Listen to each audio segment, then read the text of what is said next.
अजीज दोस्तों नमस्कार। अजीज दोस्तों, मैंने पिछले दिनों अपना फाइनेंशियल कंडीशन जो आपको बताई थी, काफ़ी दोस्तों ने जो कर सके मदद की है। और मैं मतलब बता नहीं सकता कैसे मैं आभार अपना करूं कि कैसे मतलब मुश्किल हर जगह ही होती है, लेकिन कुछ लोग मतलब अपनी पेट काट के भी मुझे जो हेल्प कर रहे हैं स्टैंडिंग करने में। तो मतलब आई हैव नो वर्ड्स कि मैं किन अल्फाज में आपका शुक्रिया अदा करूं। लेकिन कुछ मदद से मैं अपनी कुछ प्रॉब्लम्स को सॉल्व कर पा रहा हूं। आपकी सहायता रही तो यह है कि I will be out of my problem. तो आपकी बहुत मेहरबानी। कुछ लोगों ने कमिट किया है, होपफुली वो भी अपनी कमिटमेंट पूरी करेंगे। तो थैंक यू वेरी मच अजीज़ दोस्तों। अजीज़ दोस्तों, पाकिस्तान के हवाले से एक जो बड़ी खबर इकोनॉमिक के हवाले से चल रही है वो ये है कि सऊदी अरब ने जो $4 बिलियन का पाकिस्तान के साथ JF-17 खरीदने का कहा था वो कैंसिल हो गया है। और यह है कि जितने MOU साइन हो रहे हैं, जितनी कमिटमेंट हो रही हैं, उसमें से कुछ भी अवेल नहीं हो रहा। दूसरी तरफ ये खबर है कि भारत के अंदर जो AI समिट कॉन्फ्रेंस हुई है उसमें $100 बिलियन की इन्वेस्टमेंट का आया है, यानी $100 बिलियन की इन्वेस्टमेंट आई है। और मतलब आप हैरान हो जाएंगे कि किस तरह कंपैरिजन ही नहीं है कोई पाकिस्तान का। पाकिस्तान उधारियां ले रहा है। अभी सिचुएशन ये है कि 600 मिलियन डॉलर की लोन बहुत ही हाई इंटरेस्ट रेट पे ली गई है। 6.3% इंटरेस्ट पे एक फॉरेन बैंक से लोन लिए $600 मिलियन। इनका ये हाल है कि इनको फॉरेन बैंकों से $600 मिलियन की लोन लेनी पड़ रही है। इन्वेस्टमेंट्स की बात होती जा रही है लेकिन इन्वेस्टमेंट नाम की कोई चीज़ नहीं है। 80 ट्रिलियन रुपए का पाकिस्तान के ऊपर कर्जा चढ़ गया है, जो कि 70% ऑफ पाकिस्तान GDP है। इस पूरे कर्जे का ये हाल है कि कर्जों की किस्तें भरने के लिए मज़ीद कर्जे लिए जा रहे हैं। असफर एहसान साहब ने इस पे डिटेल में एक आर्टिकल लिखा है जिसमें उन्होंने बताया है कि फॉरेन डायरेक्ट इन्वेस्टमेंट है ना, वो 0.45% ऑफ GDP है। और पाकिस्तान में पिछले एक साल में 1 बिलियन से कम फॉरेन डायरेक्ट इन्वेस्टमेंट आई है। यूरो बॉन्ड, जो कि पाकिस्तान ने यूरो बॉन्ड भी इशू किए हैं जिस पे कि भारी प्रॉफिट दे रहा है ताकि पैसा लोग बॉन्ड खरीद के आए। अब उसमें से $1.3 बिलियन की यूरो बॉन्ड की रीपेमेंट है अप्रैल में। ऑलरेडी इमारात ने 1 महीने का कहा था, अब सुना है 1 और महीना बढ़ा दिया है, तो एंड ऑफ मार्च तक इमारात को भी आपको पैसे देने हैं। और यह है कि $981 मिलियन की एक साल में इन्वेस्टमेंट आई है, जबकि भारत में आर्टिफिशियल इंटेलिजेंस की जो मीटिंग हुई है, अभी कॉन्फ्रेंस हुई है, उस अकेली कॉन्फ्रेंस में खाली पाकिस्तान तो दूर की बात, पूरी दुनिया को हिला के रख दिया है। Let me start with a fact about the president, not to be underestimated. The CEO of Alphabet is Indian. The CEO of Microsoft is Indian. The CEO of IBM is Indian. The CEO of Adobe is Indian. The CEO of Palo Alto Networks is Indian. The CEO of Novartis is Indian. And the CEO of Chanel, one of the most iconic houses in France, is Lina Nair from Kolhapur, right here in this state. So, and if I would add to that, 3 months ago, Mathieu Blasi, Chanel's new creative director, chose a young woman from Hyderabad, Bhavita Mandava, to open his show in New York. And she was the first Indian model ever to open the Chanel runway. She was discovered on the subway platform and she walked into a subway station in front of the world. So India does not just participate to global innovation. India leads it, from Silicon Valley to the Champs-Élysées and from technology to culture. And that, dear Narendra, dear Prime Minister, is what this year of innovation celebrates. Not a promise, but a reality. ये हमारे France के president माक्रोन थे। ये आप देखें कि किन अल्फाज में ये बातें कर रहे हैं कि भारत के हवाले से इन्होंने जो बात की है और भारत और फ्रांस की जो क्लोजनेस है। देखें, फ्रांस मेरा मुल्क है, मैं फ्रेंच सिटीज़न हूँ। पूरे 30 साल हो जाएंगे मुझे इस जून में। मैंने जून 96 में फ्रेंच नेशनलिटी मुझे मिली थी। मेरे बच्चे बाय बर्थ फ्रेंच हैं। मुझे फ्रांस से बहुत दिली लगाव है क्योंकि वो एक मेरी नज़र में एक महान कंट्री है जिसने मुझे उस वक्त सहारा दिया, उस वक्त मुझे पासपोर्ट दिया जब मैं अपने मुल्क पाकिस्तान भी नहीं जा सकता था, जब मेरे पास कोई दुनिया, मैं एक स्टेटलेस पर्सन था। लेकिन उस वक्त तो मुझे जब भी मेरे दो देश भारत और फ्रांस करीब आते हैं तो मुझे बहुत खुशी होती है। और ये जिस हिसाब से हमने देखा कि माक्रोन ना सिर्फ ये कि मुंबई में जॉगिंग कर रहे थे सुबह, कोई सिक्योरिटी नहीं, 2-4 सिक्योरिटी के लोग थे, आम आदमी घूम फिर रहे थे और दुनिया हैरान थी कि जो कह रहे हैं भारत में ये है और वो है। एक तरफ वो जॉगिंग कर रहे थे जिसकी वीडियो वायरल थी, तो दूसरी तरफ वो आम गलियों में घूम रहे थे, ट्रेन स्टेशन पे जा रहे थे और उन्होंने भारत को करीब से देखा। देखें, एक तो पाकिस्तान है जहाँ पे कोई आने को तैयार नहीं है और आते भी हैं तो भरपूर सिक्योरिटी में उनको इस्लामाबाद एयरपोर्ट पे उतारा जाता है। इस्लामाबाद में ही थोड़ा वो सरकारी मीटिंगें कर लेते हैं, अपनी रेसिडेंस से बाहर नहीं निकलते, पूरे इस्लामाबाद में कर्फ्यू लगाना पड़ता है। दूसरी तरफ आप ये देखें कि फ्रांस के प्रेसिडेंट भारत में कोई प्रोटोकॉल नहीं, कोई वो नहीं, आम आदमियों के साथ गलियों में घूम रहे हैं। और उन्होंने ये कहा कि 10 साल पहले भारत में एक सड़क पे बेचने वाला, पानी पूरी चाय वाला जो ठेले लगाते हैं, वो अपना बैंक अकाउंट नहीं खोल पा रहे थे। और आज 10 साल बाद सिचुएशन ये है कि इनके पास डिजिटल पेमेंट के प्लेटफॉर्म्स हैं। एक क्लिक से आम आदमी वहाँ पे 4 रुपए की भी पेमेंट कर सकता है। ये डिजिटलाइजेशन है जो 140 करोड़ लोगों को डिजिटल प्लेटफॉर्म दिए हैं। ये डिजिटलाइजेशन भारत की जो है वो पूरी दुनिया के लिए देखने का मुकाम है। और यह है कि And India built something that no other country in the world has built, a digital identity for 1.4 billion people. A payment system that now processes 20 billion transactions every month. A health infrastructure that has issued 500 million digital health IDs. Here are the results. They call it the India Stack, open, interoperable, sovereign. That, dear friends, is what this summit is about.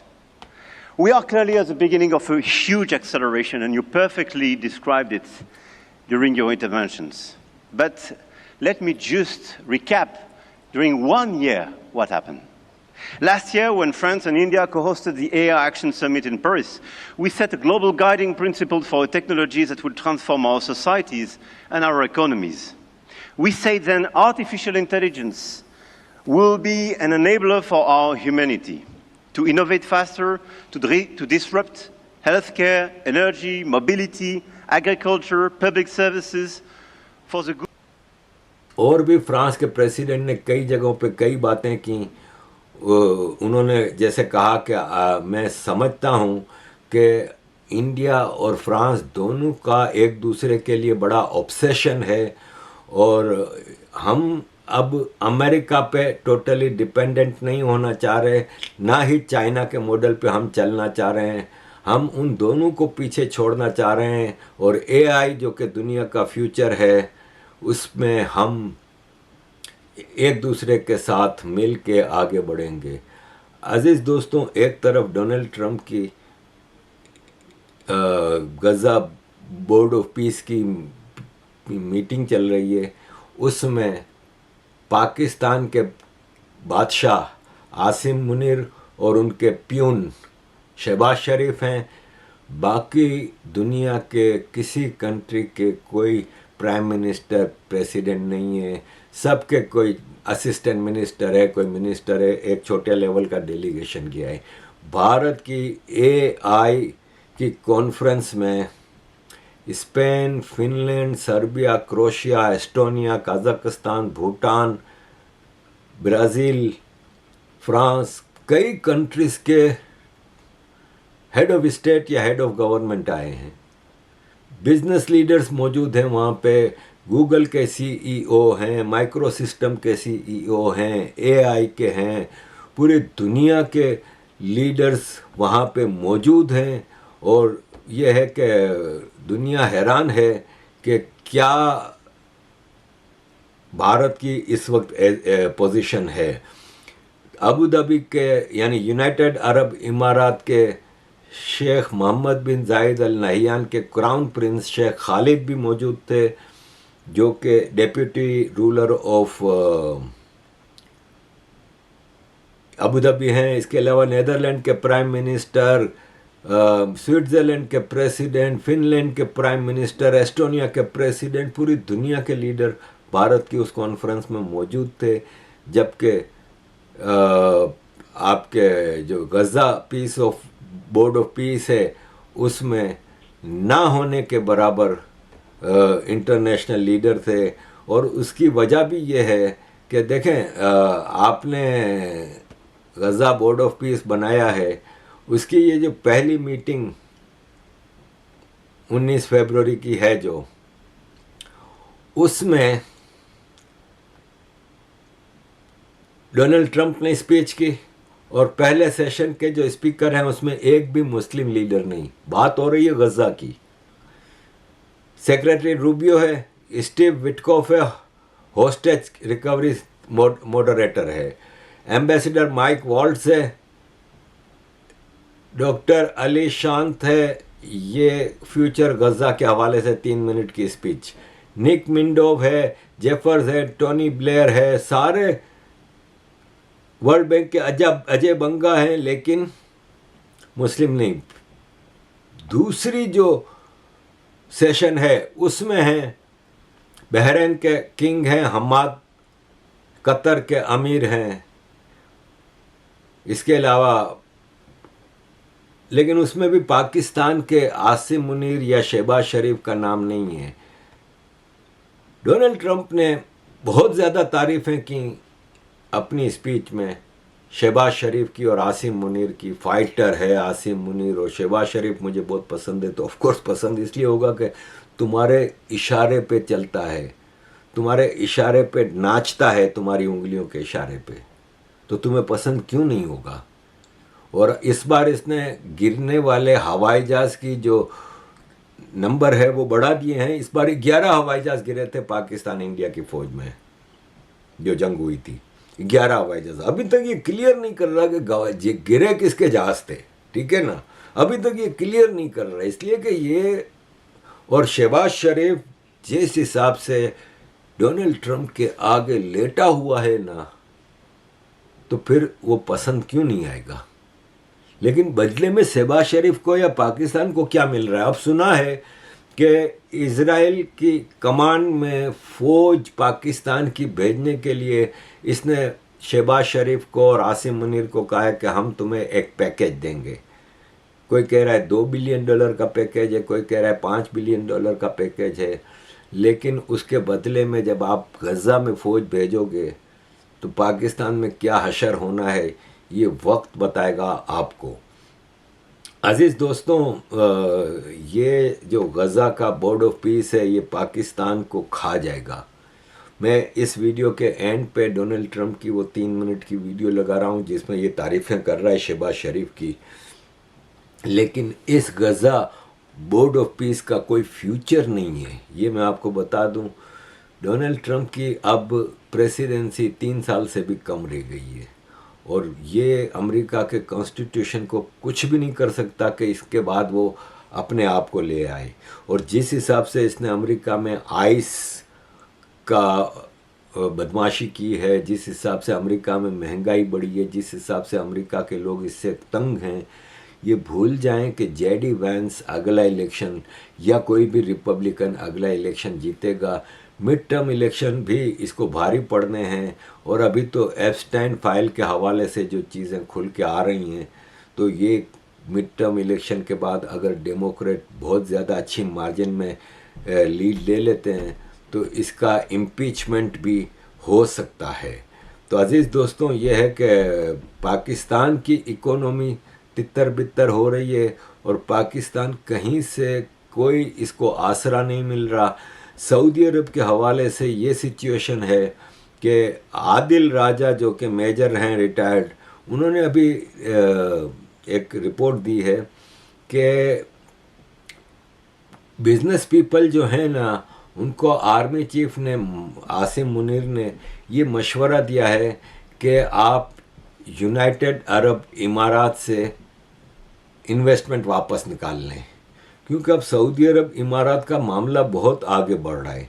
तो आप अपनी investment इमारात से वापस ले लें, और अगर पाकिस्तान में आप नहीं लगाना चाह रहे हैं तो आप सऊदी अरब में लगा लें, लेकिन आप इमारात से अपनी इन्वेस्टमेंट, पाकिस्तानी बिजनेसमैनों को ये कहा गया है। इसके अलावा इमारात के से भी मशवरा किया है। आसिम मुनीर ने इमारात को ये रिक्वेस्ट की है कि पाकिस्तानियों को अब वीज़ा रोक दें, क्योंकि पाकिस्तानी जितना जा रहा है बाहर, मेजॉरिटी इमारात में इन्वेस्टमेंट कर रहा है। और ये है कि ये अब चाह रहा है कि सऊदी अरब में इन्वेस्टमेंट करें पाकिस्तानी। आसिम मुनीर के पास पाकिस्तान की इकोनॉमी के लिए कोई पॉलिसी ही नहीं है। देखें, एक कंट्री छोटा सा भी हो ना, उसकी इकोनॉमिक पॉलिसी चलाने के लिए एक्सपर्ट्स चाहिए होते हैं, हर आदमी के बस की बात नहीं होती। ये साला आर्मी का एक ऑफिसर है, इसका जो काम है वो तो इससे हो नहीं रहा, ये इकोनॉमी को डेवलप करने की बात कर रहा है। तो इसका हशर तो बहुत बुरा होने वाला है।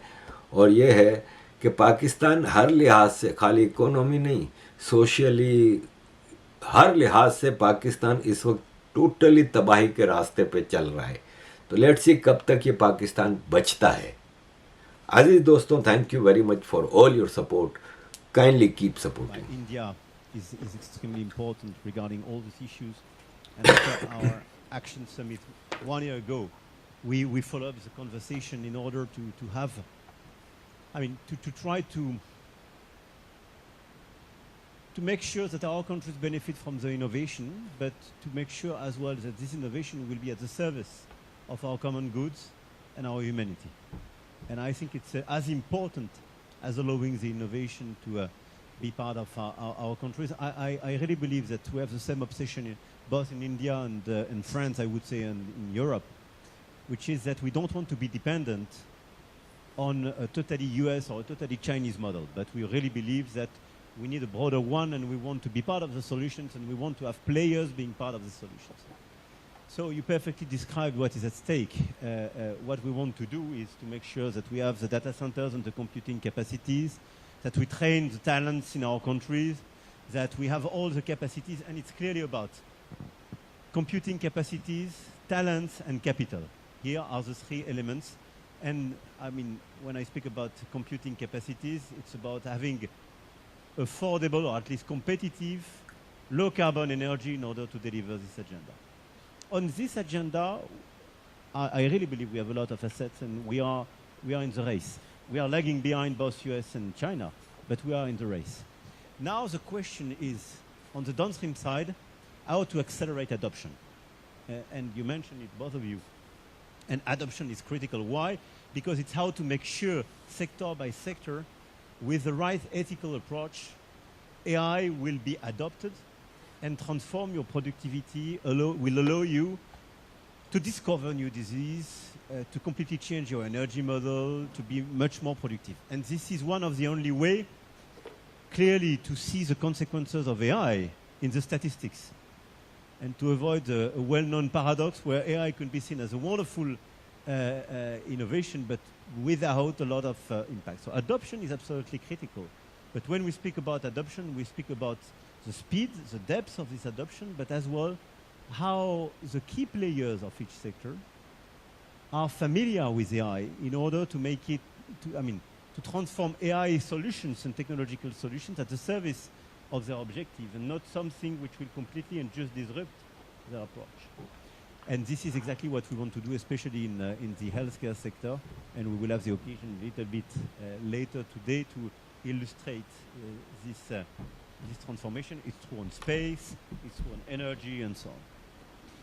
On the other side, you mentioned frugality. I think the way we want to be part of this race and this global competition is slightly different. When we speak about data, when we speak about energy, I think both India and France do consider that we can do it in a different way. The hyperscalers are organizing this approach. This is why when we speak about large language model, with Mistral AI, we adopted a much more frugal approach. Sharif, I like this man, of Pakistan, because there was some fighting going on when I got to know him, and your field marshal, general, great general, great field marshal, a great guy. And I got to meet the prime minister, and he said in front of our chief of staff, Susie Wells, who's right here, he said, you know, nobody knows this, but I believe that President Trump saved 25 million lives when he stopped the war between us and India, right? You made that statement. I said 25 million lives could have been much more, actually. But it was really a beautiful thing. You said that in front of a group of people they walked out. They don't think about it, but you're talking about that kind of lives. That war was raging. Planes were being shot down, right? And it was Pakistan and India. And I got on the phone with both of them, and I knew them a little bit. I knew Prime Minister Modi very well, actually. I got to know Pakistan through a little trade. They were trying to make too good a deal, and I got a little upset with them. And in the end, they got what they wanted, right? And they made a good deal. And I got to like them, the Prime Minister, the Field Marshal, who's a tough man, a tough, good fighter, right? Good, serious fighter. I like good fighters, actually. And when I heard that they were fighting, I picked up a certain newspaper. I won't tell you which one, because it's fake news generally. But I picked up this newspaper, and I saw that Pakistan and India were really going at it. And then it got worse and worse, and many planes were shot down. It was all out. And I called them, and I said, listen, I'm not doing trade deals with you two guys if you don't sell this up. They said, no, that has both of them. They didn't want to do that. I said, no, it has to. If you don't do it, I'm not doing a trade deal. We're not doing a trade deal. And they do a lot of business with the United States, and they sort of softened up all of a sudden. And all of a sudden I read where there was a little bit of a pullback by one and the other, and all of a sudden we worked out a deal, right? But I said, if you fight, I'm going to put 200% tariffs on each of your countries, which essentially makes you not allowed, you can't do any business.